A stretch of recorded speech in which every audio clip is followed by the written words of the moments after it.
Men or women, who has a harder life? Woman. Women have a harder life? Yeah. Woman. Yep. Woman. Why?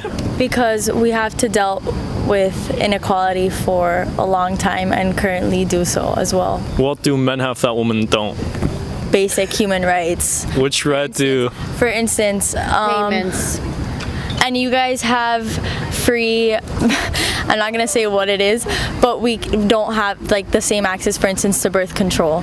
Like our Men have access to birth control? no, Viagra. For instance, your medical plan covers that, and my medical plan doesn't cover birth control.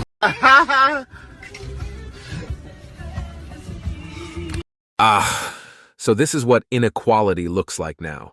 Crying over birth control coverage while women get custody, support checks, hiring preference, and the cultural privilege to play victim on demand. If equality means whining about pills while living on easy mode through government perks and courtroom bias, then congrats, ladies, you're overqualified. Finish this sentence for me. Men are useless if they can't provide stability, like emotional maturity and stability, not financially. Not financially? Everybody should be able to handle their own. Oh, okay. All right. Boy, she fixed up one of the world's greatest word salads real quick. Men like women who are inconvenient and make them work for their attention. The sexiest thing that you can be is busy. I disagree with both those claims. I don't think men want a woman who makes things inconvenient. Nobody likes anything that's way too easy and way too available. Maybe you guys as women, but no, I'm talking from men. I'm in 2 male-dominated industries. Most of my friends are guys. But yeah, both liberal and conservative friends of mine. They get the ick, so to speak, if a woman is way too available. Well, let me ask you this. If it was going in one direction or the other, so perhaps let's say there's a happy medium, but if it had to err more on one side or the other, you think men would prefer a woman who's too available or a woman who's not available enough? Not available enough. Just get people. Men and women, I think people just in nature, you want what you can't have. You like working for something. For women. I think it's the case for both. No, I think this idea, and this is really something that I think women do quite frequently, this idea that you want to play hard to get. If you play hard to get, you quickly become hard to want. Nah. So, yeah. Men aren't running to AI dolls for lust. They're running for peace. No yelling, no manipulation, no emotional landmines, just silence and sanity. They're done with drama queens and power games. Peace is priceless, and women lose their monopoly.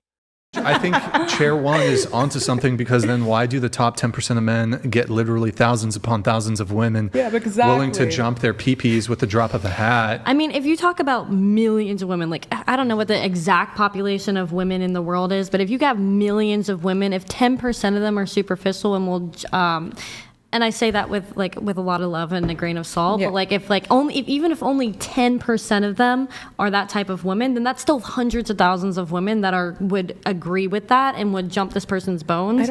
But again, it's way less, yes, physically attractive people attract more types of people, and yes, they're going to be more likely the physically drawn women are going to date and possibly sleep with them.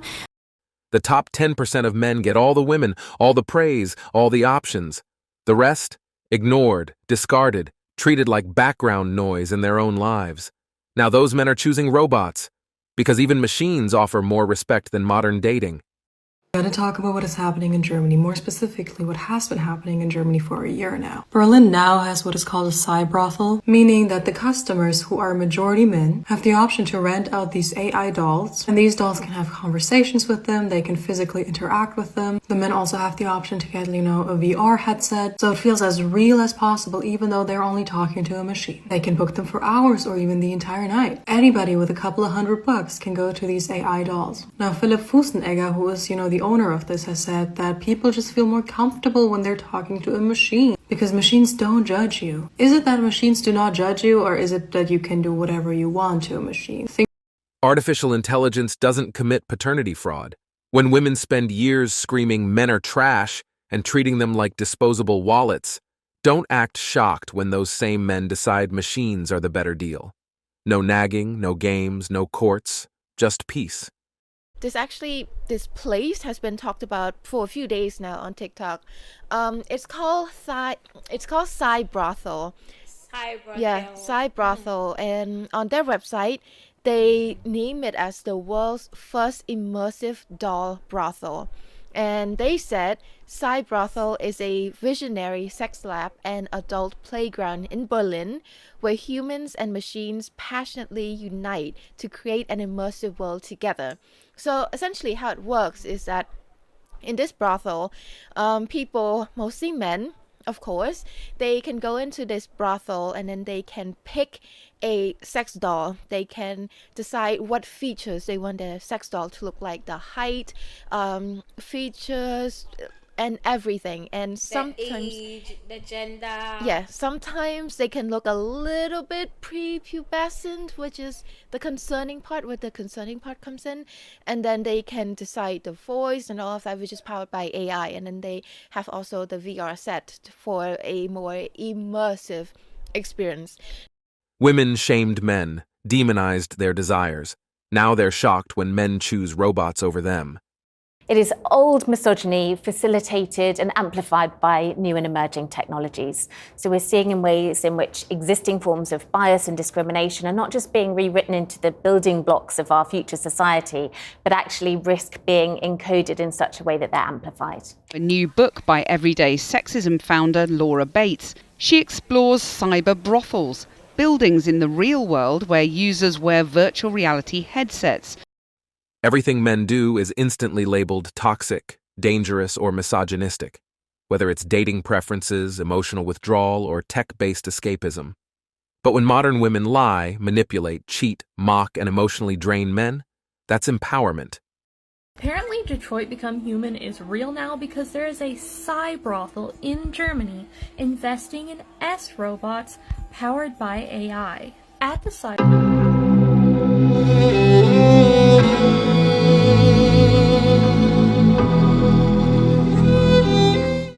Now that men have immersive, judgment-free options, suddenly it's a crisis.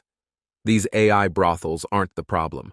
They're the response to being rejected, mocked, and used. Now that men don't have to chase approval, the power dynamic shifted, and that's what really stings. They don't speak, they don't argue, they don't have needs, they're just cold, programmable, and built to serve on demand. Let that sink in. For 80 to 120 euros an hour, you can rent a synthetic woman. Customized to your preference, blonde, brunette, petite, curvy, silicone or thermoplastic elastomer. They even let you pick the personality. This isn't just creepy, it's the ultimate fantasy of control, where women are reduced to literal objects and men are encouraged to bypass empathy, effort, and connection altogether. Thanks for watching Sigma Traits. As always, we're looking forward to your support. So please hit the like button, share this video with your friends, and subscribe to the channel to stay updated with everything.